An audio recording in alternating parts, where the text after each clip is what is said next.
My husband loves to see me doing these things.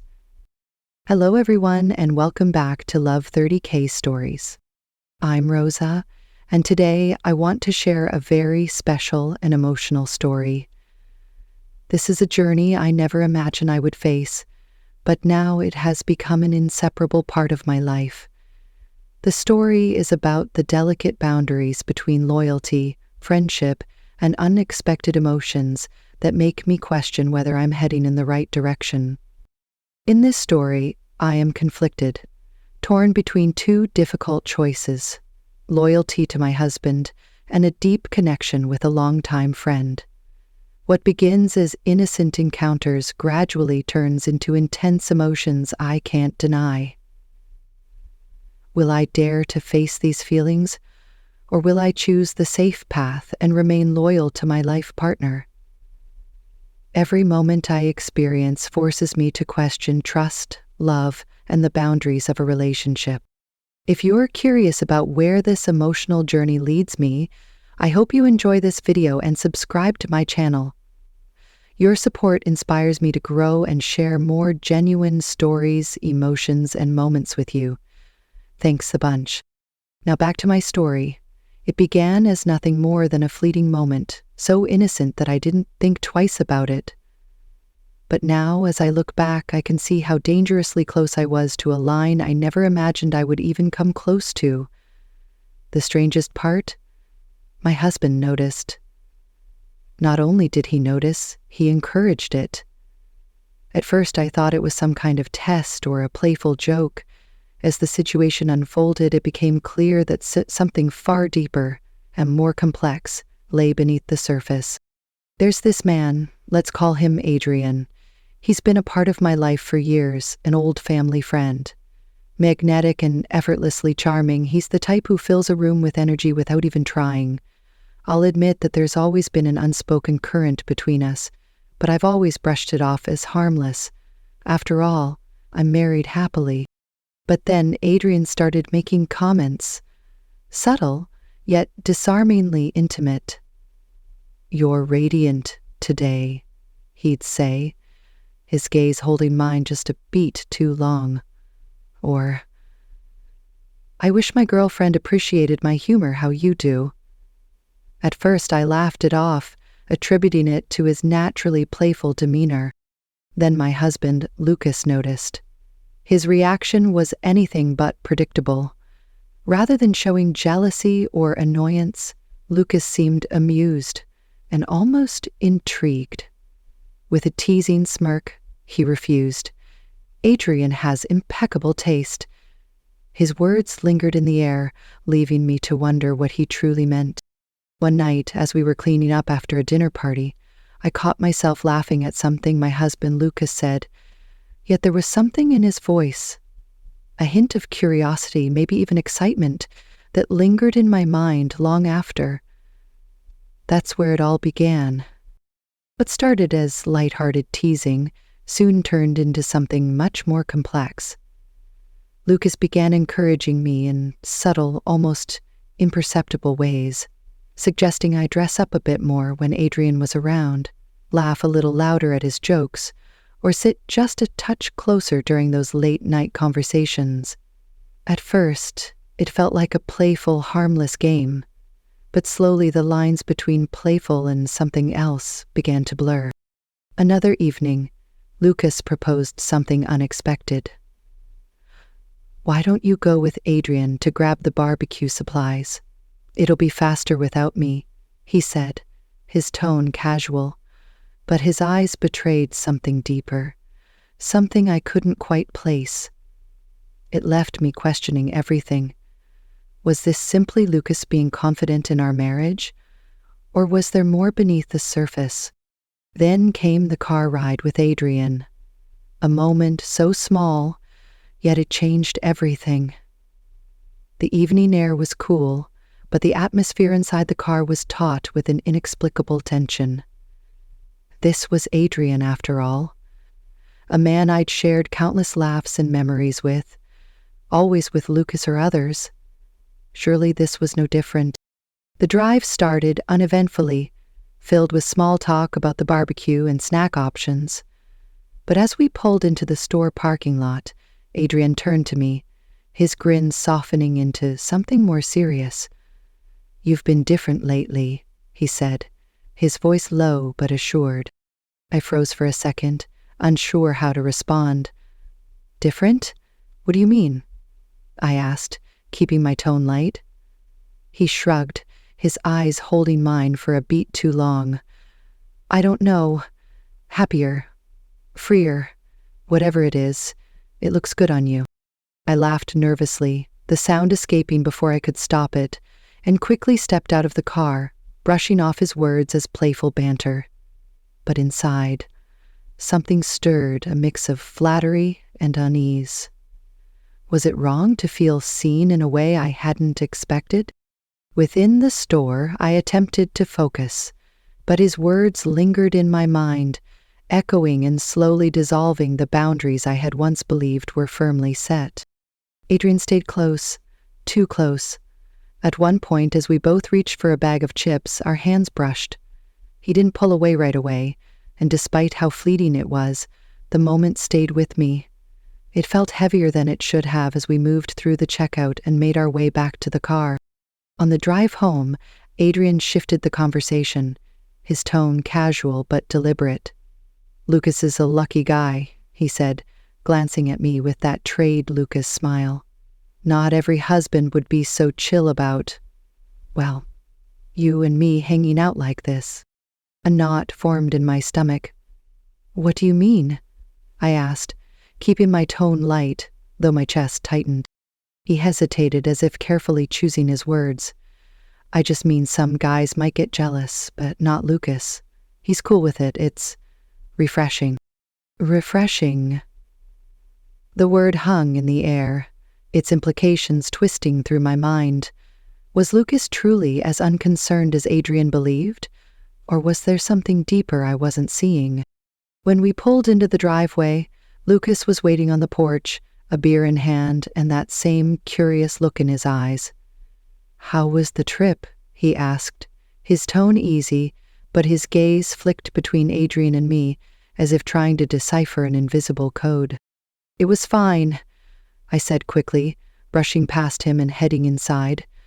But I could feel their eyes on me, the unspoken tension crackling like static in the air. That night, as we lay in bed, I couldn't hold it in any longer. "Lucas," I began hesitantly, my voice barely above a whisper. "Can I ask you something?" He turned to me, his expression calm but attentive. "Of course," he said, his tone steady, reassuring. I took a deep breath, gathering my courage. "Why did you want me to go with Adrian today, alone?" Lucas smiled a slow, deliberate smile that sent an unexpected shiver down my spine. "I trust you," he said quietly, his voice carrying a weight that was both reassuring and disconcerting. "And I trust him." For a moment, relief started to wash over me. But then, just as I thought I could exhale, he added something that stopped me cold. "And honestly, I think it's good for you." His words echoed in my mind long after he said them. Good for me? What was that supposed to mean?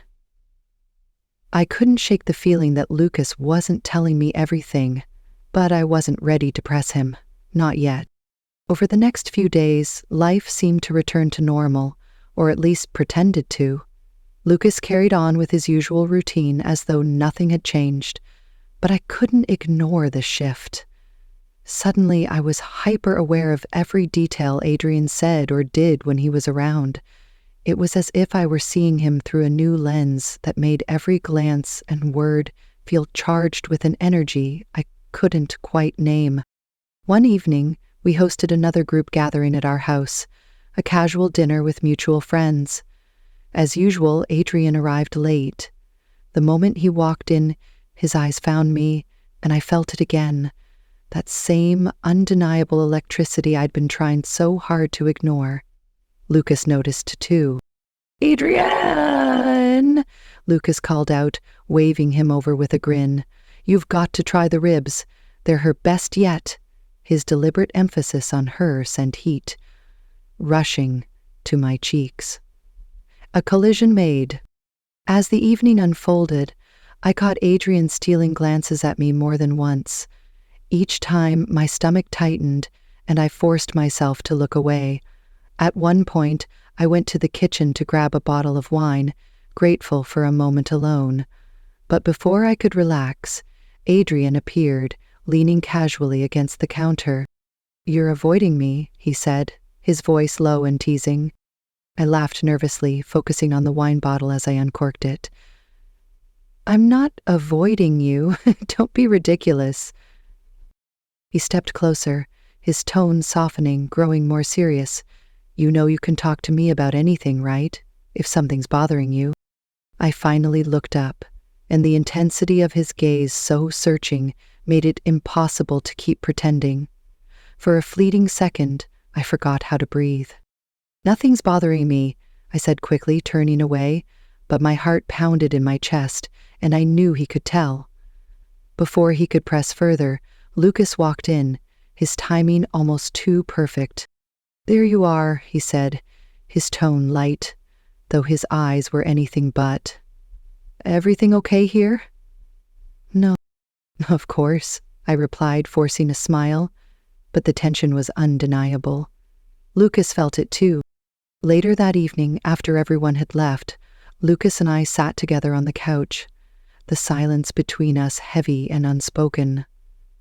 I could feel his gaze on me, intense and full of expectation, as if waiting for me to say something. Finally, he shattered the silence. "You and Adrian," he began, his voice calm yet deliberate. "You're close, aren't you?" I hesitated, my pulse quickening. "We're friends," I said carefully. "Why?" He shrugged, his eyes never leaving mine.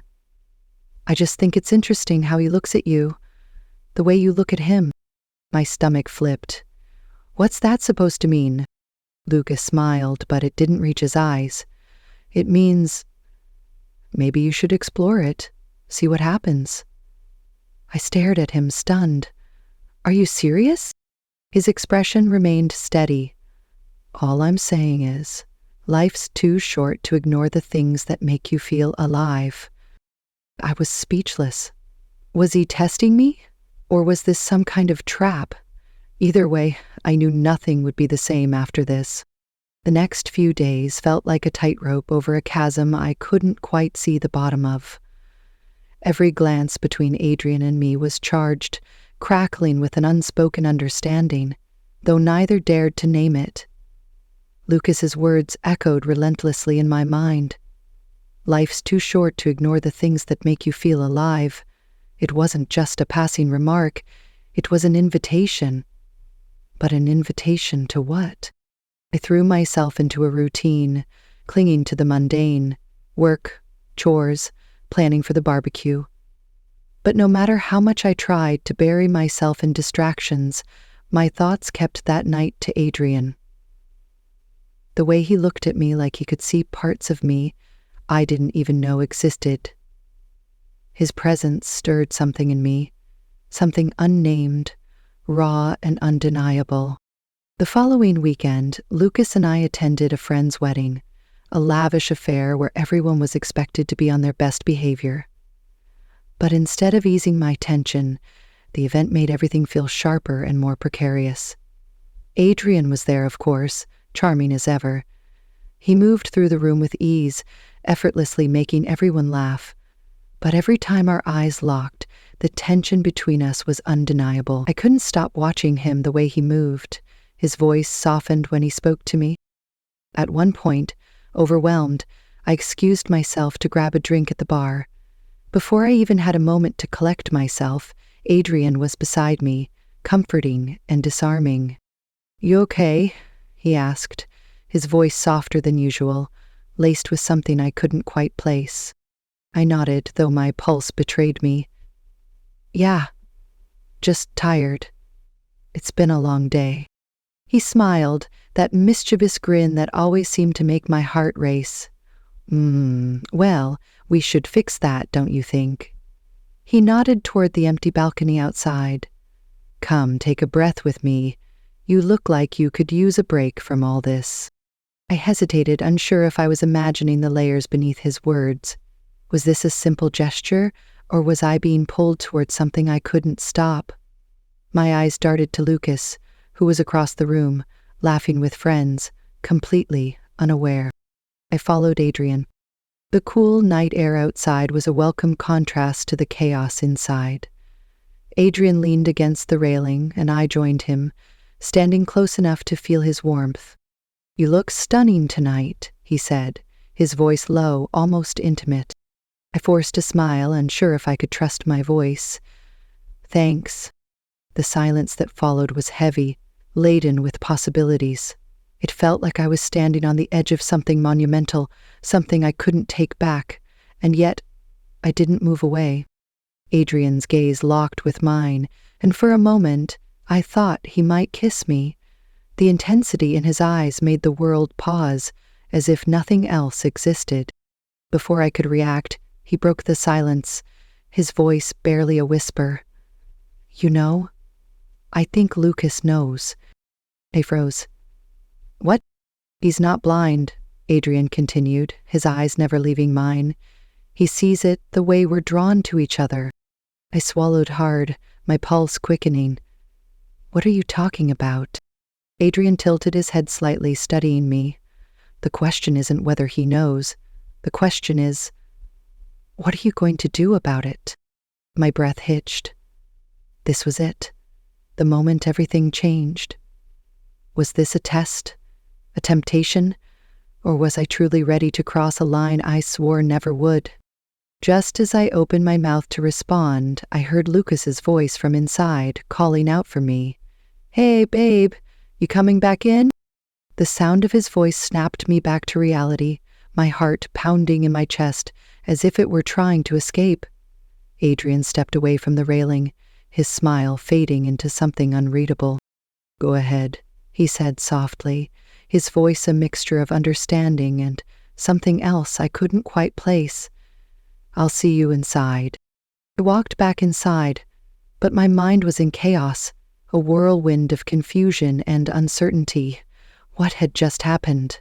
And why did it feel like the ground beneath me had shifted, like nothing was the same anymore? The real question, though, was whether Lucas knew exactly what was happening, or if he'd been playing his own game all along. The following week was a blur. The wedding night replayed in my mind again and again. Adrian's words, his touch, and the look in his eyes when I left. I tried to carry on as if everything was normal, but the air between Lucas and me felt thick, almost suffocating. Every time I caught his gaze, I felt exposed, like he could see straight through me, like he knew I was standing on the edge of something dangerous.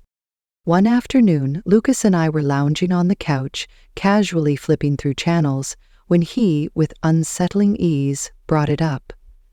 "So, how was your little chat with Adrian the other night?" And I froze, my heart thundering in my chest, a cold sweat prickling at my skin. "What do you mean?" I managed to stammer. He shrugged, not meeting my eyes. "You know, the balcony, the drinks. You two seemed pretty cozy out there." My stomach dropped. He knew.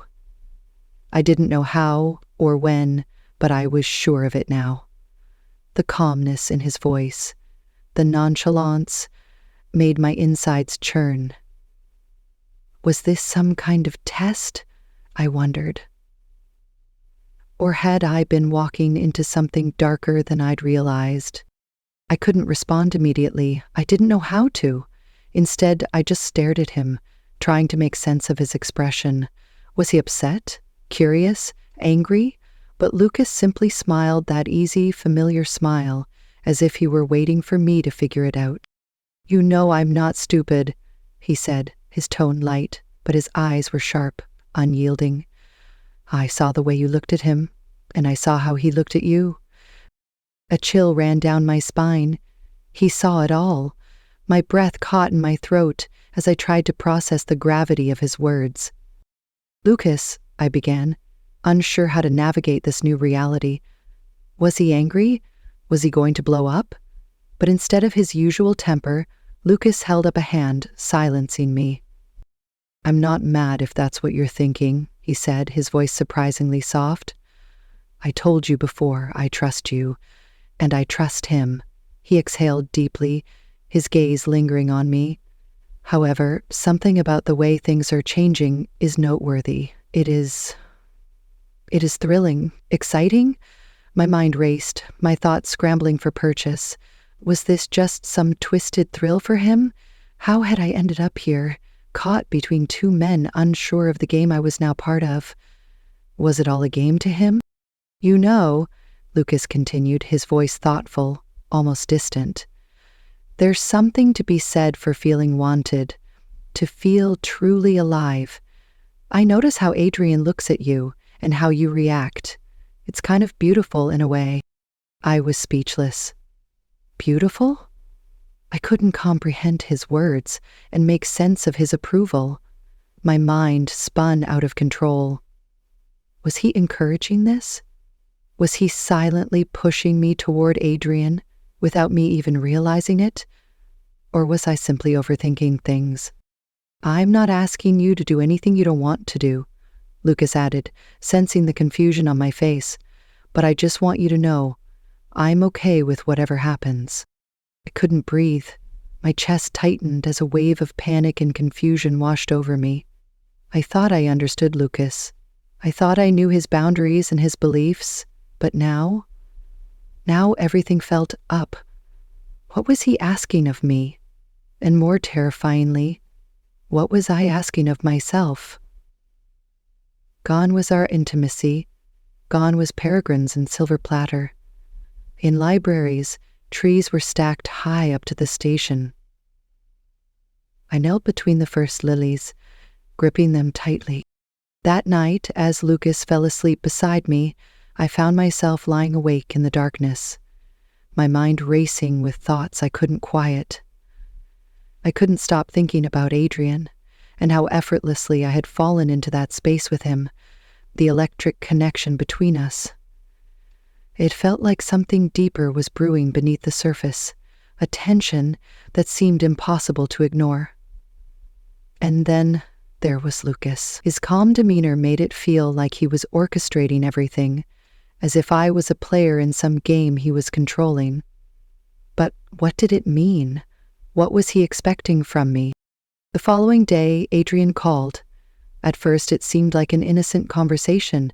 He was checking in, inquiring about my week, and sharing thoughts on the plans for the weekend ahead.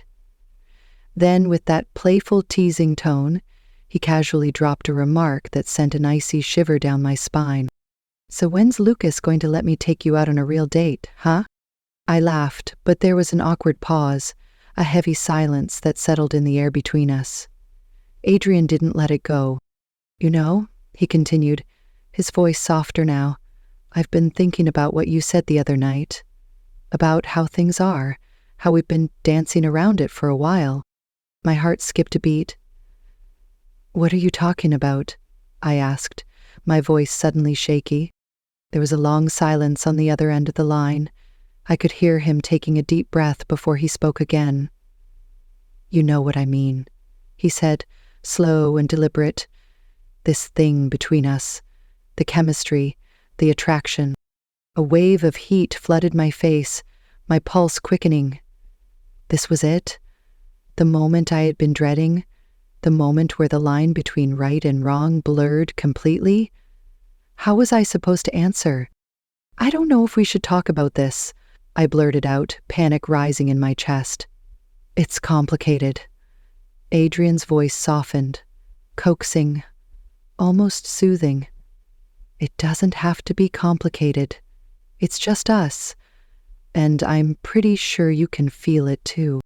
His words hit me like a punch to the gut. Was he right? Was this inevitable? And, more importantly, was I ready to face the consequences of stepping into something I couldn't undo? Even if my attempts had failed, that didn't matter because everything else in my life. The next few days felt like a slow, inevitable countdown to something I wasn't sure I could stop. Adrian's words echoed in my head, his voice an almost constant presence. It felt as though he was daring me to acknowledge the unspoken tension between us, pushing me to admit what had been building between us all along. Meanwhile, Lucas seemed oblivious, going about his days like nothing had changed. The game he was playing, whatever it was, remained just out of reach, but I could feel it intensifying, creeping closer with each passing moment. Saturday night was when everything finally reached its boiling point. Lucas had planned a quiet evening, just the two of us watching movies and relaxing. I knew Adrian was coming over. He had texted earlier, asking if he could stop by for a quick drink after work. At first, I tried to convince myself it was no big deal. It was just a casual drink after all. But when Adrian walked through the door, I immediately felt the shift in the room. Lucas greeted him as if it was just another evening, his usual friendly, easygoing self. But there was something different in his smile, something I couldn't quite place, but I felt it in my bones. I could feel both Lucas and Adrian playing their parts in this twisted little drama, and I was the one caught in the middle. The question that haunted me now was, who was I in this story? Was I the one torn between loyalty and temptation, or the one already giving in to the pull between them both? The night dragged on, and with every passing moment, the tension in the room seemed to thicken. Lucas was relaxed, leaning back in his chair, cracking jokes, but I could feel the difference. Every glance between Adrian and me, every subtle touch, every time our eyes lingered just a moment too long, made my skin crawl in the best and worst way possible. I wanted to ignore it, to push the feeling down and convince myself that everything was fine. But the more I tried, the more I felt like I was drowning in it. By the time we were on our third drink, Adrian got up to leave. "I should probably head out," he said casually, but I could see it in his eyes. It wasn't over. Not yet. There was unfinished business hanging between us, something neither of us could ignore. His gaze locked with mine as he stood at the door, and I could feel the world narrow in at that moment. I knew what was coming next. "Can I talk to you for a minute?" he asked, his voice low, as though he was about to reveal something forbidden. Lucas was in the other room, completely unaware of what was unfolding right in front of me. The guilt hit me immediately, like a tidal wave, crashing over me, leaving me breathless. But underneath it, there was something else, something darker. A rush of excitement, of danger. Adrian was no longer being subtle. He was laying it all on the line, and it terrified me. I stood frozen, unable to speak, my mind spinning in 1,000 directions. Mark's in the other room. He has no idea. How could I do this to him? But then, beneath the guilt, the heat of Adrian's presence pulled at me, stronger than I wanted to admit. "I can't stop thinking about you," Adrian whispered, his voice barely audible, sending shivers down my spine. "I need to know, do you feel the same way, or am I just wasting my time?" I was frozen, my heart pounding in my chest. The words didn't seem real. Is this happening? My mind raced. I thought of Lucas, sitting just a few feet away, completely unaware. The weight of it all overwhelmed me, yet beneath it, there was something else. A charge, almost electric. I don't know," I stammered, struggling to find my voice. "This is wrong." Adrian shook his head slowly, his eyes burning with intensity. Is it? Is it wrong? Or is it just what we're supposed to believe? What does everyone expect us to do?" His hand reached out, brushing against mine, and it felt like the entire world tilted. I jerked my hand away, stepping back, my heart racing with fear and desire. "We can't do this," I whispered, my voice barely above a breath. "Not like this." However, as the words left my mouth, I felt unsure. There was a pull, an undeniable attraction growing stronger by the second. Was I going to walk away from it? Could I? Just as I began to consider it, the door to the living room creaked open. Lucas was standing there, his presence like a heavy weight in the room. His expression was unreadable, yet for a brief moment, I swore I caught a flicker of disappointment, amusement, or something else hidden in his eyes. "Everything okay?" Lucas asked. His voice steady, almost unnervingly so, as if trying to reassure himself that everything was fine, but I could feel the tension underneath. I turned to face him, guilt flooding my chest. "Yeah, just talking," I muttered, my voice shaking. Lucas nodded, but his gaze lingered on Adrian before he said, "Well, we should probably call it a night, early tomorrow." He didn't wait for a response, turning back toward the kitchen, his back to me like a silent dismissal. I was left standing there, the room heavy with tension, caught between two worlds. Adrian gave me one last, lingering look before walking out the door, and I felt a wave of regret wash over me. The moment he left, the silence in the house seemed deafening. Was this the end of it? Or had something irreversible already started? When the door closed behind him, I felt trapped, like I was caught in a war that no one could see, but everyone would soon feel. Lucas hadn't said a word, but I knew. I could feel it. He knew. He had to. He returned to the living room and sat down next to me on the couch, his eyes intense as he studied me, reading me in a way that made my heart beat faster. For the first time in our marriage, I felt exposed and could see through every wall I had built around myself. "What do you want to do now?" Lucas asked quietly, his voice heavy with meaning. The question hung in the air, unresolved. My throat tightened. I couldn't answer him. What could I say? How could I undo what had already been set in motion? The truth was, I couldn't. And the scariest part, I wasn't sure if I even wanted to. Everything had shifted, and I was terrified.